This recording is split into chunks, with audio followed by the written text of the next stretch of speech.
Assalamu alaikum to all of you. I welcome you all in my YouTube channel Biology Classes. I hope you all are doing well and you are very happy these times, these tough times. I am here after a long time because I was very busy. So today we are going to talk about the serological reactions. जो मेरी पिछले videos है biology classes पे, वहाँ पे हमने पढ़ा था इम्यूनिटी के बारे में, ठीक है। आज हमें पढ़ना है एंटीबॉडी एंटीजन रिएक्शंस। एंटीबॉडी का स्ट्रक्चर आपको मैंने बोला, एंटीजन का स्ट्रक्चर मैंने आपको बोला। सो आज हमें पढ़ना है एंटीजन एंटीबॉडी रिएक्शंस। हमारी बॉडी में जो ये रिएक्शंस होती है, डायग्नोज करेंगे बहुत सारी इन्फेक्शस एजेंट्स या बहुत सारी डिजीज़ हम ये डायग्नोज करेंगे, ठीक है। उनके लिए भी हम एंटीजन एंटीबॉडी रिएक्शंस करते हैं लैब्स में, ठीक है। सो आज हमने पढ़ना है एंटीजन एंटीबॉडी रिएक्शंस, ठीक है। में लिखते हैं या इनको हम दूसरा नाम बोलते हैं सीरोलॉजिकल रिएक्शंस, ठीक है। सीरोलॉजिकल रिएक्शंस या और इनको हम बोलते हैं इम्यूनोलॉजिकल रिएक्शंस, ठीक है।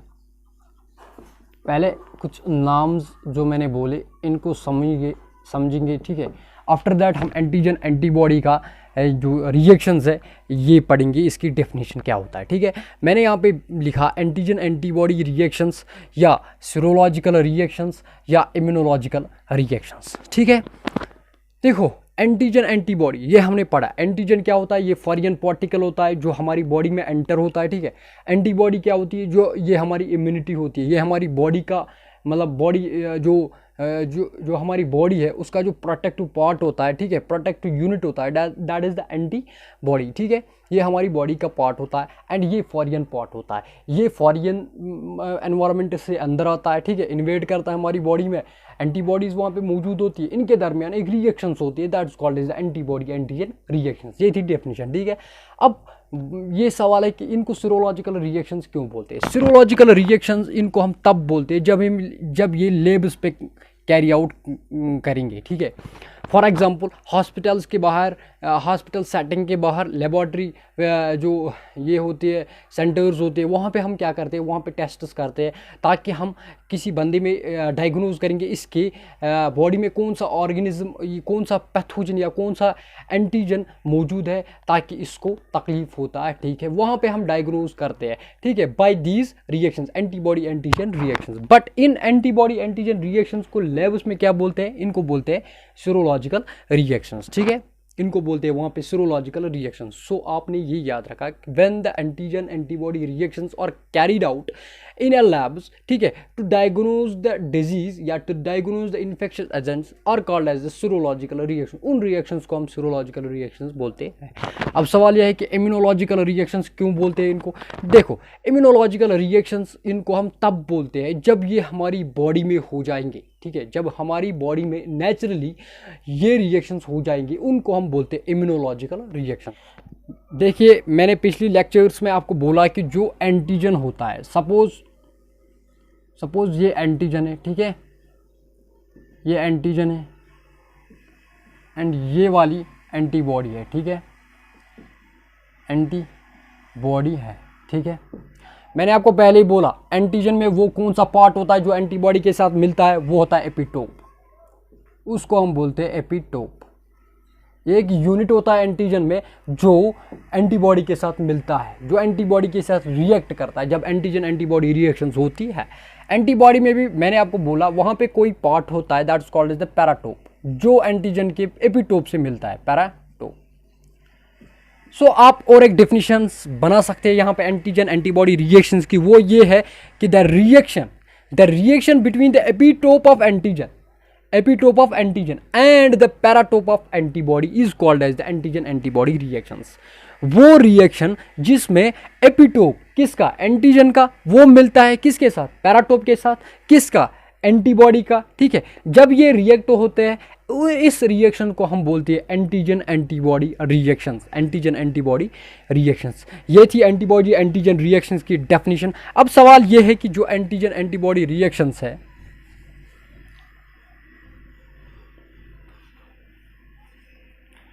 देखो जो ये एंटीजन एंटीबॉडी रिएक्शंस है, ये एक मतलब रिएक्शंस होती है, मतलब नीड्स, इसके लिए क्या क्या नीड्स है। एक होता है इलेक्ट्रोलाइट्स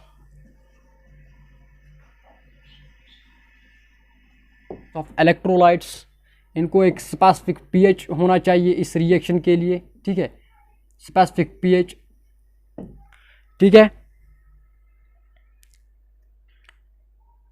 सूटेबल टेम्परेचर,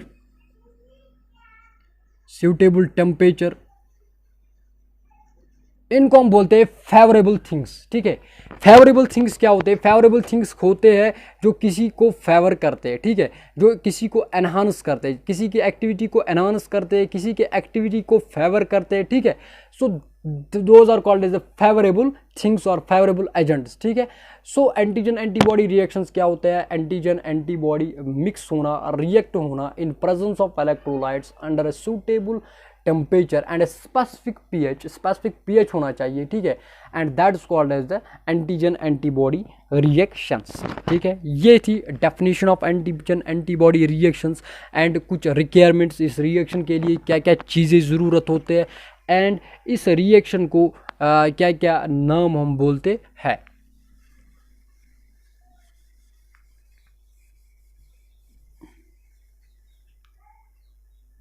देखिए अब हमें पढ़ना है इम्पोर्टेंस, ठीक है। अगर ये रिएक्शंस होती है तो होती क्यों है, हमें क्या मदद मिलता है, हमें क्या इम्पोर्टेंस है इन रिएक्शंस की, इम्पोर्टेंस ऑफ। सो अब हमें पढ़ना है importance of antigen antibody reactions क्या होती है। अब मैं मतलब सुनना चाहता हूँ कि मतलब क्या इम्पोर्टेंस होगी आपकी नजरिया में। हाँ पढ़ा है ना, बट भूल गई है, ठीक है। देखो पहली इंपॉर्टेंस ये है कि जो एंटीजन एंटीबॉडी रिएक्शन से ये मतलब इनको हम डायग्नोज, मतलब इनसे हम डायग्नोज कर सकते हैं इन्फेक्शस एजेंट्स, हेल्प्स इन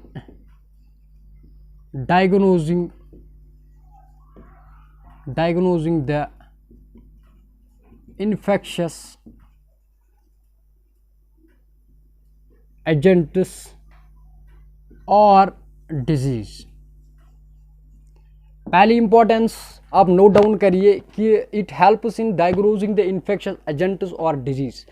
ये इंपॉर्टेंस ऐसे समझ आएगा, देखिए कोई एंटीजन, ठीक है, एंटीजन बॉडी में आ गया, ठीक है, इसके बॉडी में ब्लड है, वहाँ पे एंटीबॉडीज प्रेजेंट होंगी ए बी, इनके दरमियान एक रिएक्शंस होगी। अगर यही सैंपल जिस मतलब मीडिया में, ये अक्सर सीरम में होता है, ब्लड में होता है, ये एंटीजन एंटीबॉडी रिएक्शंस, ठीक है।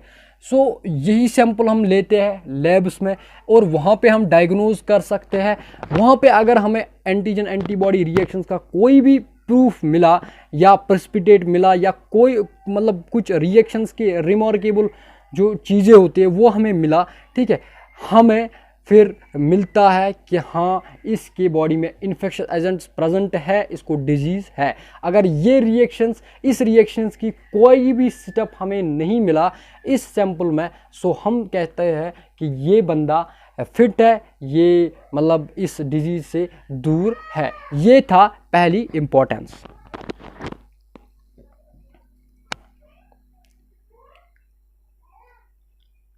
दूसरी इंपॉर्टेंस याद रखो, मीडिएट्स, एंटीबॉडी मीडिएटेड इम्यूनिटी। जो पिछले लेक्चर्स है उनमें मैंने आपको बोला था कि इम्यूनिटी के types, first classification, second classification, वहाँ पे हमने पढ़ा था cell mediated immunity, antibody mediated immunity. Cell mediated immunity क्या होता है? सेल मीडिएटेड इम्यूनिटी वो इम्यूनिटी होती है जिसमें हमारी सेल्स, जो बॉडी के सेल्स होते हैं वो हमारी बॉडी को प्रोटेक्ट करती है, बचाती है from infectious agents. For example हमारी मैक्रोफेज वो डायरेक्टली एनगल्फ करते हैं फॉरेन पार्टिकल्स को, ठीक है, या बहुत सारी जो सेल्स होते हैं, ठीक है, ल्यूकोसाइट्स होते हैं, वो हमें इन्फेक्शियस मतलब डिजीज से बचाते हैं, इन्फेक्शियस मतलब इन्फेक्शन से बचाते हैं, ठीक है।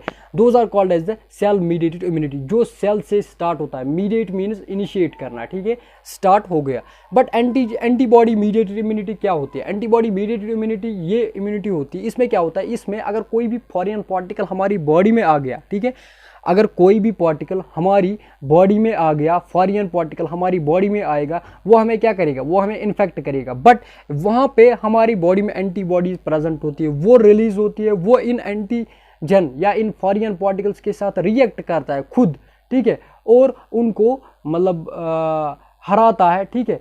सो उनको हमारी बॉडी फिर प्रोटेक्ट होती है, हमारी बॉडी सेफ होती है। So that is called as the antibody mediated immunity, जिसको एंटीबॉडी इनिशिएट करेगा, ठीक है, जिस इम्यूनिटी को सेल्स इनिशिएट करेंगे that is called as the cell mediated immunity, ठीक है, जिसमें एंटीबॉडी की जरूरत पड़ेगी that is called as the antibody mediated immunity.